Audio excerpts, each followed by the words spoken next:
Positive হাওয়া, positive বাতাস ভাল লাগতেছে। বিশ্বাস করেন, এটা গুমট পরিস্থিতি ছিল, তাণ্ডব বয়কট বয়কট একটা ব্যাপার, এইটা আসলে ভাল লাগতেছিল না। আলহামদুলিল্লাহ রাফি ভাই সবার সাথে কথা বলছে, বিশেষ করে স্বপনদার একটা কন্টেন্ট নিয়ে যে মানে বেশি আলোচিত হয়েছিল, এবং ফারজানা আমেরিকা থেকে একটার পর একটা বোম ছাড়তেছিল, এবং ফাইনালি স্বপনদা যে বোমটা ছাড়ছে এটা মনে করেন একদম বাস্ট হয়ে গেছে। তো যে ব্যাপারটা হয়েছে, আমাদের সিনজয় বা হচ্ছে পৌশালী, স্বপনদা, তারপরে হচ্ছে ফারজানা, সবার সাথে আমার মনে হয় রাফি ভাইয়ের কথা হচ্ছে খুব পজিটিভ সাইড।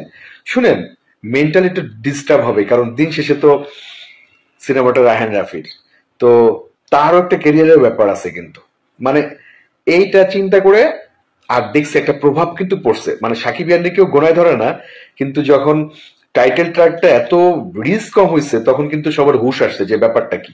আর কিছু কিছু ব্যাপার চলে আসতেছিল যে সাকিব ভাই অসুস্থ, এটা সেটা আরো অনেক কিছু।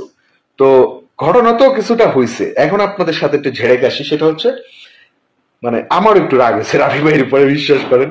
3-4 দিন আগে, মানে ভাইয়া যেদিন কলকাতায় যায় ডাবিং এ, তখন আমি একটা কন্টেন্ট করি, তো আমাকে ওই দিন রাতে আমারটা দেখে আবার সৃঞ্জয় আরো অনেকেই হচ্ছে কন্টেন্ট করে, কিন্তু সবাই না এই নিউজ গুলা জানে। এবং আমিও কন্টেন্টটা করছিলাম কারো একটা কন্টেন্ট দেখে যে ভাইয়া যাচ্ছে, 26 তারিখ আসবে, 27 তারিখ থেকে হচ্ছে আইটেম সঙ্গে শুটিং করবে, একটা গানের শুটিং করবে এফডিসিতে। এটা আমি অন্য একটা কন্টেন্ট দেখে দেখছি। অনেস্টলি বলি, আমি তাণ্ডব টিমের সাথে কথাও বলি নেই, আর কারোর সাথে আমার যোগাযোগও নেই। আর আমি কেন হচ্ছে ভিতরের খবর লিক করবো? সিম্পল ব্যাপার, ভাইয়া গেছে 26 তারিখ আসবে, 27 তারিখ থেকে শুটিং। রাফি ভাই আমাকে কল দিয়ে বলতেছে, মানে আমার আমার খুব মাইন্ডে লাগছে যে ভাই বলতেছে যে, কারণ আপনারা জানেন ডিরেক্টর অলওয়েজ রেসপেক্ট, আমি ডিরেক্টরদের কি পরিমাণ সম্মান করি, মানে ডিরেক্টর অলওয়েজ রেসপেক্ট, আমি ডিরেক্টর সম্মান করি। কিন্তু রাফি ভাই আমাকে ফোন দিয়ে বলতেছে যে ভাই এইভাবে যদি লিক হয় সিনেমার জন্য ক্ষতি। কষ্ট পাইলাম। আমি সবার শেষে কন্টেন্ট করি, তো আমার কথা হলো যে আমি অন্য একজন এটা দেখে আমি বললাম যে ভাইয়া আজকে গেছে 26 তারিখ আসবে 27 তারিখ থেকে। তো উনি যেভাবে বলছে মনে হচ্ছে সিনেমার অনেক বড় ক্ষতি, অথচ এদিকে এমন কোনো নিউজ নাই, এমন কোনো আপডেট নাই তাণ্ডব টিমের যেটা মানুষে না জানে। মানুষে হয়তো 200 কন্টেন্ট করার পর, আমি তো খুবই কম কথা বলি, কারণ আমি শুটিং করেই হচ্ছে টাইম কাভার করতে পারি না, কথা বলবো কখন, মনের খোরাকের জন্য। তো আমি রাফি ভাইয়ের পরে ভীষণভাবে মাইন্ড করি, কারণ ওনার কথাটা আমার মাইন্ডে লাগছে। আমি ওই কন্টেন্টটা, দুইটা কন্টেন্ট ডিলিট, একটা কন্টেন্ট ডিলিটও করি, এবং রাফি ভাইয়ের বলি যে ভাই আমার ওই ভাইয়া কবে গেছে ডাবিং এ, কবে আসবে, এটা আমি ডিলিট করে দিছি। তো উনার ওইটা মাথায় রয়েছে আমার, যে উনি কেন এই টাইপের অপমানজনক বললো। তো হ্যাঁ, উনি বলার রাইটস আছে, উনি আমার ছাড়া কারে বলবে, সবাই কাউরে তো বলতে পারে না। চারিদিকে শত শত কন্টেন্ট হইতেছে, কখন কি করতেছে। ফাইনালি মানে এটা কিন্তু একটা আশ্চর্যজনক ব্যাপার, তাণ্ডব টিমের প্রতি সেকেন্ডের আপডেট মানুষ পাচ্ছে, এটা সিনেমার জন্য কতটুকু ক্ষতি বা কি এটা সবাই জানে।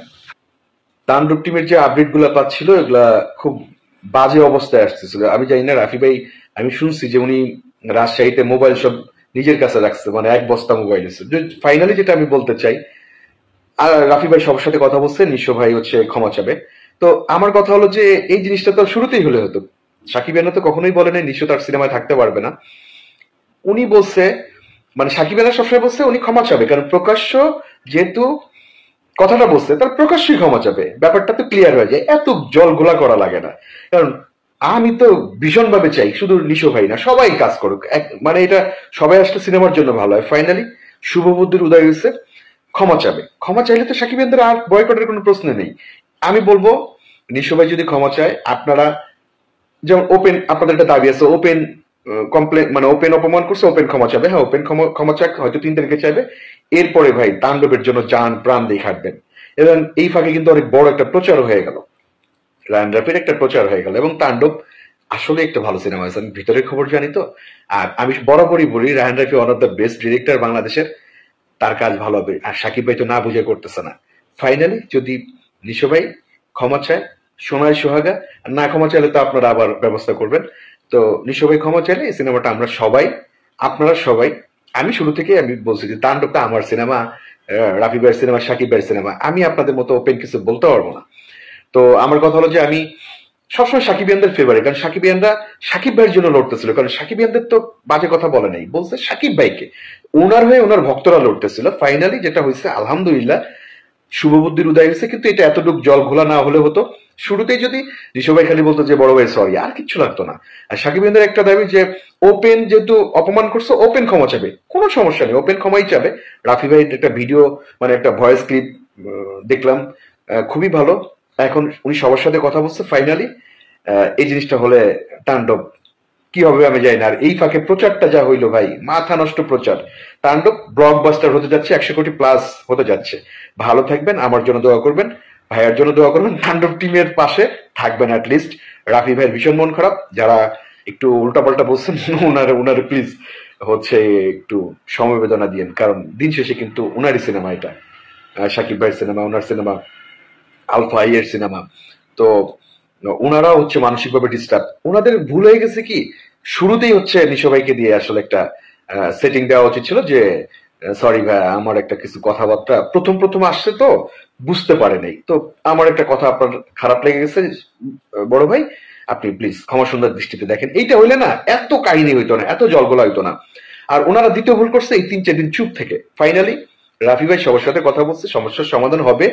এরপরে আপনাদের পুরোপুরি সাপোর্ট চাই, তাণ্ডব যেন তাণ্ডব চালাতে পারে এই ব্যবস্থা করবেন। আমি জানি আপনারা ঝাঁপায় পড়বেন, 100 কোটি প্লাস ইনকাম করবে ইনশাল্লাহ।